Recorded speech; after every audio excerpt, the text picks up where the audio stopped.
नमस्कार विद्यार्थी मित्रांनो, स्पर्धानीती यूट्यूब चॅनल चालू घडामोडी सिरीज 2022च्या लेक्चर क्रमांक 16 मध्ये मी वैभव गुंजाळ आपलं मनपूर्वक स्वागत करतो. मित्रांनो, लेक्चर सुरू करण्याआधी 5 महत्त्वाचे मुद्दे तुम्हाला क्लिअर करतो. पहिला मुद्दा म्हणजे असा, मित्रांनो तुम्ही आतापर्यंत जर आपल्या अगोदरचे लेक्चर व्यवस्थित बघितले नसेल तर ते कृपया आपल्या चॅनलच्या प्लेलिस्टमध्ये चालू घडामोडी सिरीज 2022 नावाने एक प्लेलिस्ट बनवलेली आहे. त्या प्लेलिस्टमध्ये मी सगळे लेक्चर व्यवस्थित टाकलेले आहे आणि इथून पुढचे पण लेक्चर तिथे पडत जातील, तर कृपया त्या प्लेलिस्टमधून सगळे लेक्चर व्यवस्थित बघत चला. दुसरी महत्त्वाची गोष्ट म्हणजे मित्रांनो, जे कोणी नवीन असतील ज्याने आतापर्यंत आपलं टेलिग्राम चॅनल जॉईन केलं नसेल तर कृपया टेलिग्राम चॅनल जॉईन करून घ्या. ते तुम्हाला या लेक्चरच्या PDF नोट्स असतील किंवा इथून पुढे जे लेक्चर सुरू होतील त्याच्या पण PDF नोट्स व्यवस्थितपणे त्या टेलिग्राम चॅनलवर मिळत राहतील. तिसरा एक महत्त्वाचा मुद्दा आणि अतिमहत्त्वाचा मुद्दा मित्रांनो, की आपण थोड्याच दिवसामध्ये पुढच्या एक 10-15 दिवसामध्ये, एक्झॅक्ट मी सांगत नाही, पण आपण लवकरच इकॉनॉमिकची बॅच सुरू करणार आहे. मुलांची खूप मागणी आहे की सर इकॉनॉमिक्स घ्या, इकॉनॉमिक्स घ्या आणि इकॉनॉमिकची बॅच आपण पुढे सुरू करणार आहे. त्याबद्दल मी आता जास्त बोलत नाही, फक्त एवढंच सांगतो की ज्यावेळेस तुम्ही माझ्याकडनं इकॉनॉमिक्स शिकताल, माझा तो अतिशय आवडता विषय शिकवायला पण आणि शिकायला पण. तर ज्यावेळेस तुम्ही माझ्याकडनं तो विषय शिकताना त्याच्यानंतर तुम्हाला इकॉनॉमिक्स कधीच कुणाकडून शिकायची गरज राहणार नाही, जे आपल्या एक्झाम पॉईंट ऑफ व्ह्यू आहे ते. चौथी एक महत्त्वाची गोष्ट म्हणजे मित्रांनो, तुम्ही आतापर्यंत जर चॅनलला सबस्क्राईब केलं नसेल तर कृपया सबस्क्राईब करून घ्या. आणि मी शिकवतोय, सांगतोय ते जर तुम्हाला कळत असेल, काहीतरी व्हॅल्युएबल मी तुम्हाला देत असेल तर कृपया लेक्चर बघितल्यानंतर एक छोटंसं लाईक, एक छोटीशी कमेंट आणि जवळच्या मित्रांना शेअर करायला विसरत जाऊ नका. आणि पाचवा आणि अतिमहत्त्वाचा मुद्दा मित्रांनो, 4 मी महत्त्वाचे मुद्दे सांगितलेले. आता आपण लेक्चरला सुरुवात करूयात. बघा मित्रांनो, आजचा पहिला मुद्दा आहे आपला पहिला मुद्दा स्काय ब्रिज एक मिनिट स्काय ब्रिज 721 किंवा 721 जगातील सर्वात लांब झुलता पूल, म्हणजे जगातला सगळ्यात लांब झुलता पूल आहे कोणता? Sky bridge 721. हे नाव व्यवस्थित लक्षात ठेवा. स्काय ब्रिज 721 काय आहे? सरळ प्रश्न येईल, काय जगातला सर्वात लांब झुलता पूल आहे? काय स्काय ब्रिज 721 हा कुठे आहे मित्रांनो? आता झुलता पूल म्हणजे बघा, मी इथे एक चित्र दिलेलं आहे तुम्हाला. आता मी तुम्हाला सगळं सांगाल तसं हे चित्र तुम्हाला व्यवस्थितरित्या क्लिअर होईल, ही इमेज व्यवस्थितरित्या क्लिअर होईल. फक्त लक्ष द्या. बघा मित्रांनो, हा कुठे आहे? तर हा झेक प्रजासत्ताक नावाचा एक देश आहे. झेकिया युरोपमधला किंवा मध्य युरोपमधला एक देश आहे. कोणता? झेक प्रजासत्ताक नावाचा देश, मध्य युरोपमधला. त्या युरोप खंडातल्या या देशामध्ये हा स्काय ब्रिज 721 नावाचा जगातला सगळ्यात लांब झुलता पूल उभारण्यात आलेला आहे. आणि मित्रांनो, झेकिया हे झेक प्रजासत्ताकच नवीन नाव आहे. म्हणजे जसं की आता एखादा देश असतो त्याचं एक अगोदर एखादं वेगळं नाव असतं किंवा नंतर बदललेलं असतं. तर अगोदरचं नाव याचं झेक प्रजासत्ताक आहे, पण आता नवीन याला नाव पडलेलं आहे किंवा नाव त्यांनी हे केलेलं आहे कोणतं? झेकिया. तर कोणतंही जरी ऑप्शन आलं तरी पण ते बरोबर करायचं. काय कशासाठी? स्काय ब्रिज 721 जगातील सर्वात लांब झुलता पूल आहे. कुठे? झेक प्रजासत्ताक किंवा झेकिया या देशामध्ये. हा देश कुठे? मध्य युरोप किंवा युरोप खंडामध्ये आहे. याचं उद्घाटन कधी झालं बघा मित्रांनो? मे 2022 मध्ये याचं उद्घाटन झालं. त्याच्यानंतर बघा मित्रांनो, आता जी लांबी म्हणजे हा इथून सपोज इथून असं पकडा, इथून तर तिथपर्यंत याची जी लांबी आहे ना 721 मीटर. हा व्यवस्थित लक्षात ठेवा. आता हे बघा, झेक स्काय ब्रिज 721 असं नाव त्याच्यामुळेच त्याला दिले का? कारण त्याची लांबी किती आहे? 721 मीटर. जवळपास मित्रांनो 2365 फीट एवढी जी आहे, तर त्याची लांबी आहे किती? 2365 फीट. 721 मीटर व्यवस्थित लक्षात ठेवा. हे नाही विचारणार तुम्हाला, पण सरळ विचारतील की जगातील सर्वात लांब जो झुलता पूल आहे तर त्याची लांबी किती आहे? तर किती? 721 मीटर. त्याच्यानंतर त्याची रुंदी बघा मित्रांनो 1.2 मीटर. म्हणजे ही जी मधली जी रुंदी आहे ना इकडून इकडे, तर ती 1.2 मीटर. जवळपास एक तुम्हाला सांगतो 3.5-4 फुटाच्या दरम्यान त्याची रुंदी आहे. आणि उंची म्हणजे जमिनीपासून तो जो उंच आहे ना, असं झुलता आहे म्हटल्यावर तो कुठेतरी उंचावर असेल, बरोबर? तर उंचावर आहे, तर त्याची उंची जी आहे ते 95 मीटर, जवळपास एक 312 फीट एवढी त्याची उंची आहे. बघा मित्रांनो, फास्टमध्ये सांगतो 721 मीटर त्याची लांबी आहे. म्हणजे हे टोकापासून त्या टोकापर्यंत असं झुलता आहे, तर तो किती लांब आहे? 721 मीटर एवढी त्याची लांबी आहे. त्याची रुंदी 1.2 मीटर, उंची आहे 95 मीटर. म्हणजे जमिनीपासून तो झुलता आहे म्हटल्यानंतर वर कुठेतरी असेल, म्हणजे त्याची उंची किती आहे?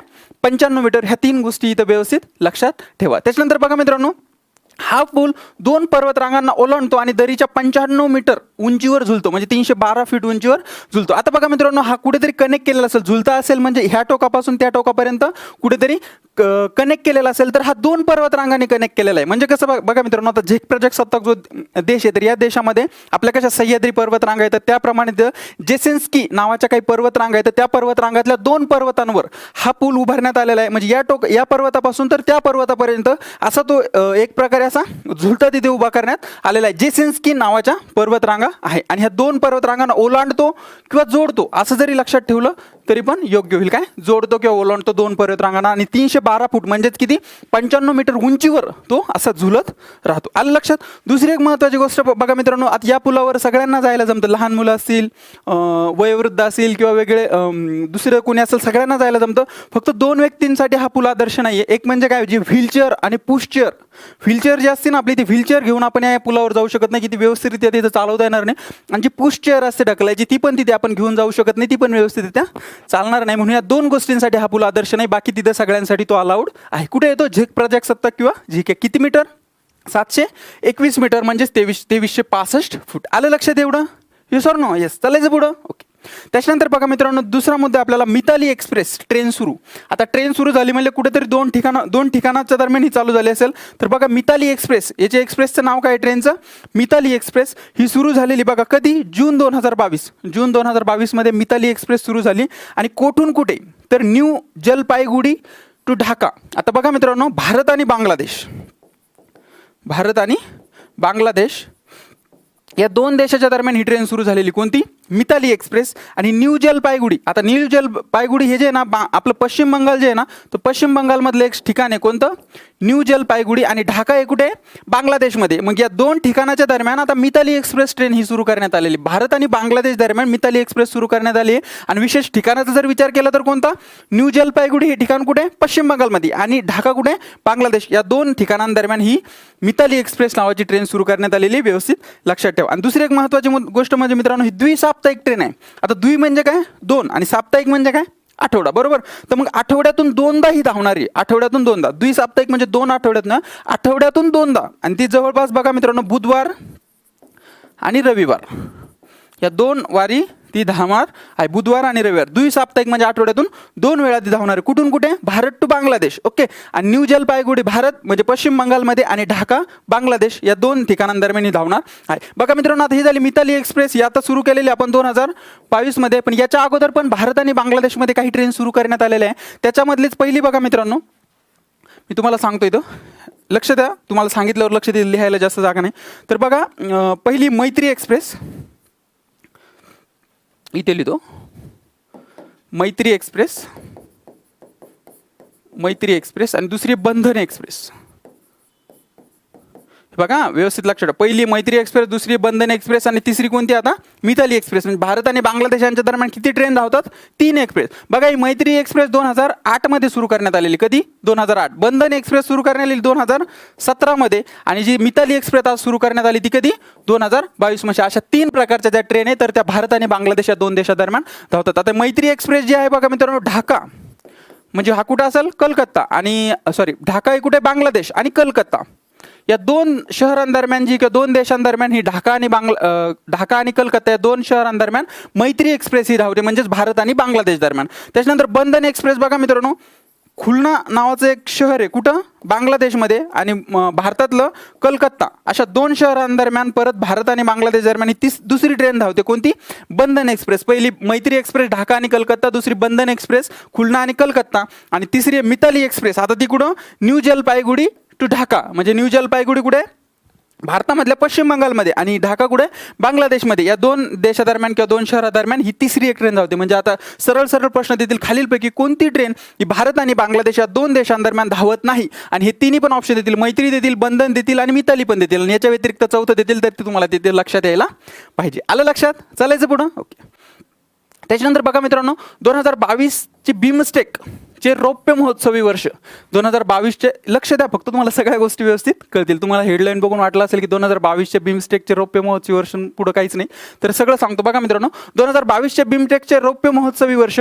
तर बघा मित्रांनो, आता रौप्य महोत्सवी म्हणजे काय, मला पहिले सांगा. रौप्य महोत्सवी म्हणजे किती वर्ष पूर्ण झाल्यानंतर आपण रौप्य महोत्सव साजरा करतो. आता जसं की आता भारताला 75 वर्ष पूर्ण झाले भारताच्या स्वातंत्र्याला, तर आपण काय म्हणून साजरा केला देव, अमृत महोत्सव. तसाच एक रौप्य महोत्सव आहे. तर बघा मित्रांनो, तुम्हाला मी एक सांगतो फास्टमध्ये, सगळं सांगतो व्यवस्थित, म्हणजे तुम्हाला नंतर ते बऱ्यापैकी तुम्हाला माहिती असेल. म्हणजे नवीन मुलं असतील ते त्यांना कदाचित त्या गोष्टी माहिती नसतात. तर बघा मित्रांनो, ज्यावेळेस आपण 10 वर्ष पूर्ण होतात, एखाद्या गोष्टीला 10 वर्ष पूर्ण होतात, त्याला दशक महोत्सव असं आपण म्हणतो. त्याच्यानंतर बघा मित्रांनो, एखाद्या गोष्टीला जर 25 वर्ष पूर्ण झाले, तर त्याला आपण रौप्य महोत्सव असं म्हणतो. किती, 25 वर्ष जर एखाद्या गोष्टीला पूर्ण झाले तर त्याला आपण काय म्हणतो, रौप्य महोत्सव असा म्हणतो. त्याच्यानंतर बघा मित्रांनो, जर 50 वर्ष एखाद्या गोष्टीला पूर्ण झाले तर त्याला सुवर्ण महोत्सव आपण म्हणतो. काय, सुवर्ण महोत्सव. त्याच्यानंतर बघा मित्रांनो, 60 वर्ष जर एखाद्या गोष्टीला पूर्ण झाले तर त्याला हीरक महोत्सव असं म्हणतो आपण. काय, हीरक महोत्सव.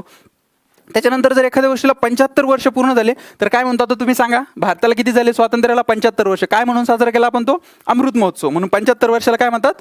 अमृत महोत्सव. आणि एखाद्या गोष्टीला जर 100 वर्ष पूर्ण झाले तर त्याला काय म्हणतात? शताब्दी महोत्सव. काय, शताब्दी महोत्सव. फास्टमध्ये सांगतो, दशक महोत्सव 10 वर्ष, रौप्य महोत्सव 25 वर्ष, 50 वर्ष सुवर्ण महोत्सव, 60 वर्ष हीरक महोत्सव, 75 वर्ष अमृत महोत्सव आणि 100 वर्ष शताब्दी महोत्सव. हे लक्षात ठेवा. आता बिमस्टेक काय? बिमस्टेक एक संघटना आहे मित्रांनो. या संघटनेच्या स्थापनेला 25 वर्ष पूर्ण झालं, म्हणून 2022 हे बिमस्टेकचे रौप्य महोत्सव वर्ष. म्हणजे 2022 मध्ये त्या संघटनेला किती वर्ष पूर्ण झाले? 25 वर्ष पूर्ण झाले, म्हणून ते रौप्य महोत्सवी वर्ष. कशाचं? बिमस्टेकचं. व्यवस्थित लक्षात घ्या, मी सगळं व्यवस्थित सांगतो. आता बघा मित्रांनो, बिमस्टेक काय? बिमस्टेक काय तर 7 देशांचा समावेश असणारी एक प्रादेशिक संस्था आहे. बरोबर, संस्था किंवा संघटना आहे. काय, 7 देशांचा. किती देशांचा समावेश आहे? 7 देशांचा समावेश असणारी एक प्रादेशिक संघटना. आणि तिच्या स्थापनेला 2022 मध्ये किती वर्ष पूर्ण झाले? 25 वर्ष पूर्ण झाले. त्याच्यानंतर बघा मित्रांनो, बिमस्टेकचं इथं लॉंग फॉर्म दिलेला आहे किंवा याचं विस्तृत रूप दिलेलं आहे. Bay of Bengal initiative for multisectoral, Bay of Bengal initiative for multisectoral technical and economical cooperation. आलं लक्षात? आता मी सांगतो व्यवस्थित, तुम्हाला कळालं नसेल पण मी सांगतो. जे नवीन आहे त्यांना पण व्यवस्थित सांगतो, ज्यांना माहिती असेल त्यांना पण बऱ्याच गोष्टी क्लिअर होतील. बघा मित्रांनो, आता सपोज हा आहे भारत, म्हणजे अर्धवट काढलं मी, पूर्ण काढायला जागा नाही. तर हा आहे सपोज भारत आहे. बरोबर. आता मला सांगा, हा काय इकडे? भारताच्या इकडे काय? हा अरबी समुद्र. मान्य इथपर्यंत? ओके. आणि इकडे काय? भारताच्या साईडला काय? बंगालचा उपसागर. काही डाऊट?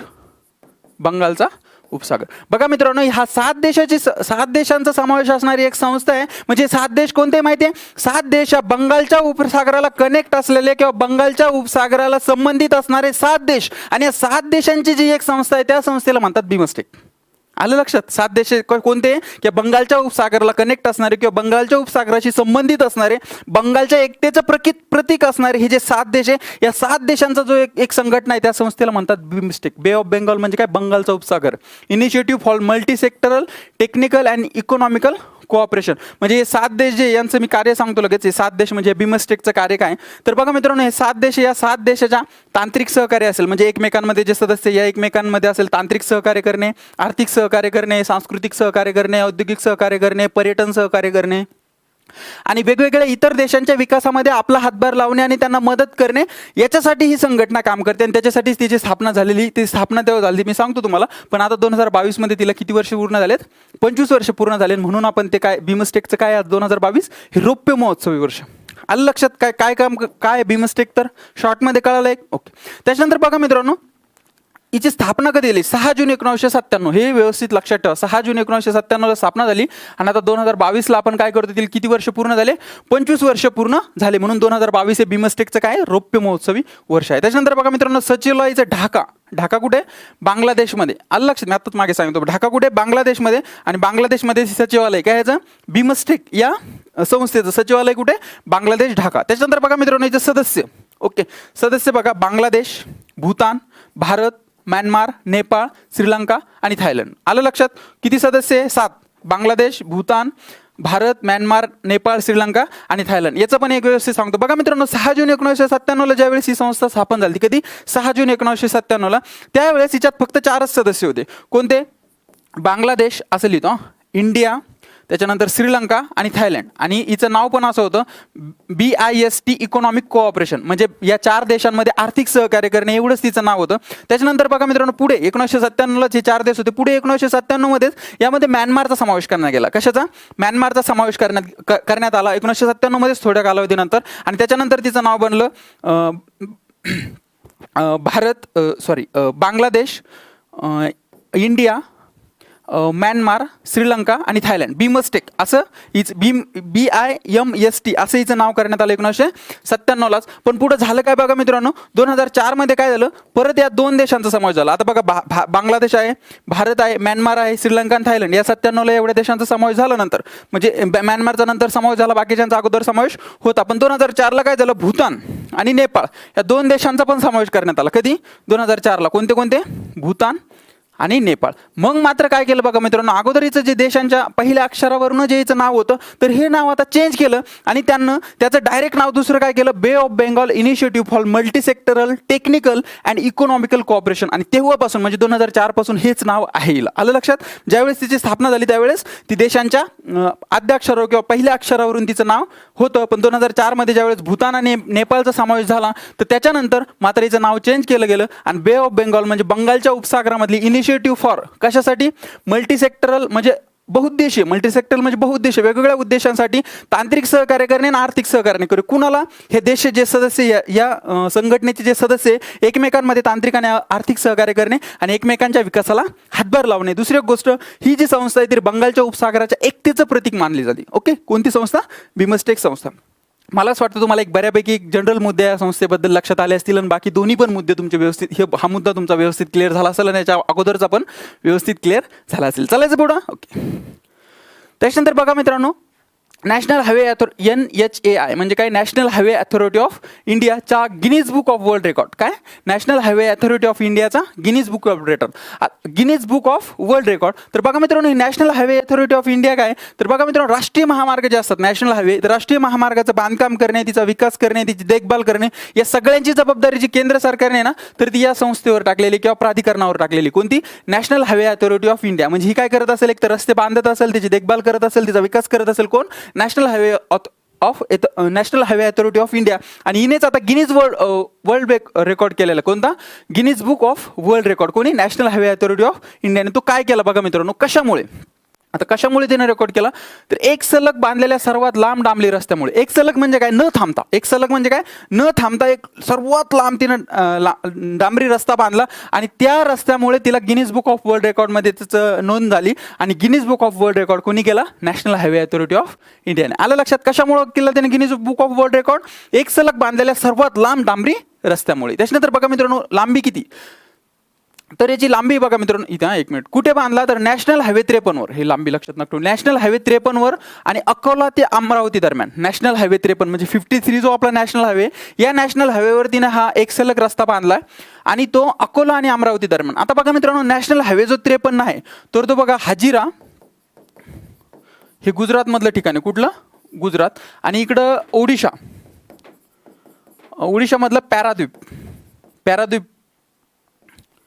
तर या दोन शहरांदरम्यान जे पॅराद्वीप बंदर आहे ना, या दोन ठिकाणांदरम्यान जो हायवे आहे ना, तो 53 आहे. नॅशनल हायवे किती, 53. आणि या ज्यावेळेस हा गुजरातवरून जातो, गुजरात, महाराष्ट्र, छत्तीसगड आणि ओडिशा या 4 राज्यामधनं, हा गुजरात, महाराष्ट्र, छत्तीसगड आणि ओडिशा 4 राज्यामधनं हा नॅशनल हायवे जातो. आणि या 4 राज्यामधनं जेव्हा तो महाराष्ट्रातून जातो, तर महाराष्ट्रामधील अकोला आणि अमरावती हे 2 शहरं त्याच्यामध्ये येतात. आलं लक्षात. मग अकोल्यावरून जेव्हा तो असा गुजरातवरून इकडे येतो सपोज महाराष्ट्रामध्ये, आणि महाराष्ट्रात आल्यानंतर अकोल्याहून जेव्हा अमरावतीला जातो, तर अकोला आणि अमरावती या 2 ठिकाणांमधलं जे अंतर आहे, त्या अंतरामध्ये सगळ्यात जास्त लांब रस्ता, हा डांबरी रस्ता, हा नॅशनल हायवे अथॉरिटी ऑफ इंडियाने बांधलेला आहे आणि त्याच्यामुळेच त्याचा Guinness book of world record तयार झालेला आहे. बघा मित्रांनो, याची लांबी किती, 75 किलोमीटर.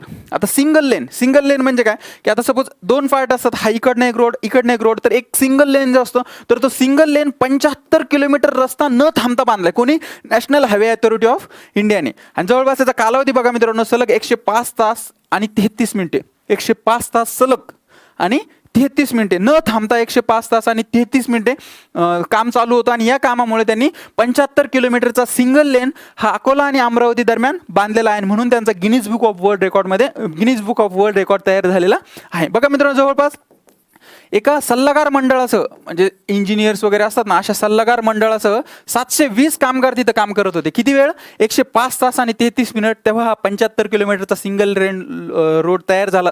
सलग यांनी बांधला आणि तो कुठे, अकोला ते अमरावती. आणि कोणत्या नॅशनल हायवेवर, नॅशनल हायवे 53. कुठं, नॅशनल हायवे 53. आलं लक्षात. ओके. त्याच्यानंतर बघा मित्रांनो, आझादी का अमृत महोत्सव साजरा करण्याचा भाग म्हणून. आता मला सांगा, अमृत महोत्सव म्हणजे मी आता सांगितलं तुम्हाला किती, 75 वर्ष, बरोबर. म्हणून 75 किलोमीटर म्हणजे 75 वर्ष भारताच्या स्वातंत्र्याला पूर्ण झाले, तर ते 75 किलोमीटर कशामुळे बांधला, तर आझादीचा अमृत महोत्सव साजरा करण्याचा भाग म्हणून. आलं लक्षात. आझादीचा अमृत महोत्सव साजरा करण्याचा भाग म्हणून नॅशनल हायवे अथॉरिटी ऑफ इंडियाने हा वे बांधला आणि याच्यामुळे त्यांचं काय झालं, Guinness book of world record तयार झाला. आलं लक्षात. चालायचं पुढं. ओके. त्याच्यानंतर मला असं वाटतं तुम्हाला मित्रांनो मी अगोदरचे जितके मुद्दे सांगितलेले ते सगळे तुमच्या व्यवस्थित लक्षात आले असतील. आपण याच्यावरले आता संभाव्य प्रश्न बघूयात. बघा मित्रांनो, स्काय ब्रिज 721 बद्दल खालील विधाने लक्षात घ्या. हा जगातील सर्वात लांब झुलता पूल आहे. काही डाऊट नाही? डाऊट किती मीटर? 721 मीटर म्हणजे 2365 फूट जवळपास, बरोबर. त्याच्यानंतर बघा मित्रांनो जगातील सर्वात लांब पूल आहे. दुसरं एक विधान बघा, तो अमेरिका या देशामध्ये. अमेरिका या देशामध्ये का नाही, कोणत्या देशामध्ये? झेकिया किंवा झेक प्रजासत्ताक. झेक प्रजासत्ताक. आणि हा देश कुठे आहे सांगा? कुठे हा देश? युरोपमध्ये. अलग लक्षात, मी सांगितलं ना सुरुवातीलाच, युरोपमध्ये आहे. आता चूक नसलेले विधान ओळखा, म्हणजे आपल्याला बरोबर विधान ओळखायचे. कोणते? बरोबर. आता अ बरोबर आहे, पण ब बरोबर आहे का नाही? मग फक्त फक्त कुठे? हे झालं आपलं उत्तर. आलं लक्षात? ओके. त्याच्यानंतर संभाव्य प्रश्न क्रमांक 2 बघा, मिताली एक्सप्रेस कोणत्या 2 देशांदरम्यान धावते? कोणत्या 2 देशांमध्ये दरम्यान धावते सांगा? भारत नेपाळ, भारत चीन, भारत पाकिस्तान आणि भारत बांगलादेश. काय उत्तर असं आपलं? भारत बांगलादेश. मीच तुम्हाला आता सांगितलं की 3 एक्सप्रेस जे आहे ते भारत आणि बांगलादेश दरम्यान धावतात. तर मिताली एक्सप्रेस 7 जून 2022 मध्ये सुरू करण्यात आलेली, आणि याच्या अगोदर पण 2008 मध्ये एक सुरू करण्यात आली होती, आणि त्याच्यानंतर 2017 मध्ये एक सुरू करण्यात आली होती. म्हणजे ह्या 2 एक्सप्रेस ऑलरेडी भारत आणि बांगलादेश या 2 देशांदरम्यान धावत होत्या. आणि आता तिसरी कोणती सुरू करण्यात आली? मिताली एक्सप्रेस. ही कोणती आहे? मैत्री एक्सप्रेस. आलं लक्षात? ढाका आणि कोलकाता. आलं लक्षात? त्याच्यानंतर 17ला कोणती सुरू करण्यात आली होती? बंधन एक्सप्रेस. ही खुलना आणि कोलकाता. खुलना जे बांगलादेशमधलं ठिकाण आहे ती खुलना, आणि भारतातलं कोलकाता. तर ह्या 2 एक्सप्रेस ऑलरेडी चालू होत्या. आणि आता तिसरी कोणती सुरू करण्यात आली? मिताली एक्सप्रेस. आणि ती कुठे? भारत आणि बांगलादेश. म्हणजे आपलं उत्तर काय असेल? 4. आलं लक्षात? चलायचं पुढं. त्याच्यानंतर बघा मित्रांनो, संभाव्य प्रश्न क्रमांक 3, खालीलपैकी कोणत्या संस्थेनं 2022 हे आपल्या स्थापनेचं रौप्य महोत्सवी वर्ष म्हणून साजरं केलं? नाटो, बिमस्टेक, IMF आणि वर्ल्ड बँक. कोणती? बिमस्टेक. आलं लक्षात? मी सांगितलं तुम्हाला 2022 मध्ये 6 जून 1997 तिची स्थापना झाली. आता 2022 मध्ये रौप्य महोत्सव म्हणजे 25 वर्ष तिच्या स्थापनेला पूर्ण झाली, त्याच्यामुळं तिनं रौप्य महोत्सवी वर्ष म्हणून साजरं केलं. त्याच्यानंतर बघा मित्रांनो, संभाव्य प्रश्न क्रमांक 4, आताच नॅशनल हायवे अथॉरिटी ऑफ इंडियाने खालीलपैकी कोणत्या राष्ट्रीय महामार्गावर सलग रस्ता बांधून गिनीज बुक ऑफ वर्ल्ड रेकॉर्डची नोंद केलेली आहे? मी तुम्हाला खूप वेळेस सांगितलं, नॅशनल हायवे 52 आहे का? नाही. National highway 53, national highway 54, national highway 55. तर काय उत्तर असेल? National highway 53. मी सांगितलं तुम्हाला कुठून कुठं जातो national highway 53? Hazira Gujarat to तिकडं पॅरादूफ ओडिशा, या 2 ठिकाणांदरम्यान जो असतो तो नॅशनल हायवे 53 आहे. त्याच्या दरम्यान कोणते कोणते राज्य येतात? गुजरातमधून जातो, म्हणजे गुजरात, महाराष्ट्र, इकडे छत्तीसगड आणि पुढं ओडिशा, या 4 राज्यांमध्ये जातो. आणि महाराष्ट्रातून जेव्हा जातो तो अकोला आणि अमरावती दरम्यान जातो, बरोबर. मग अकोला ते अमरावती या 2 शहरांमध्ये किंवा 2 जे अंतर आहे, तर या अंतरामध्ये 75 किलोमीटर लांबीचा, जो आताचा अमृत महोत्सवाचा भाग म्हणून 75 किलोमीटर लांबीचा तो नॅशनल हायवे अथॉरिटी ऑफ इंडियाने जो महामार्ग बांधलेला आहे, तर तो महामार्ग जो आहे, तर तो महामार्ग कुठे आहे? नॅशनल हायवे 53वर. आलं लक्षात? त्याच्यानंतर बघा मित्रांनो, मला असं वाटतं तुम्हाला सगळ्या गोष्टी व्यवस्थित समजल्या असतील. त्याच्यानंतर संभाव्य प्रश्न पण व्यवस्थितरित्या तुमचे बघितल्या तुम्हाला सुटले असतील. चला तर मित्रांनो, भेटूया उद्या मग. थँक्यू.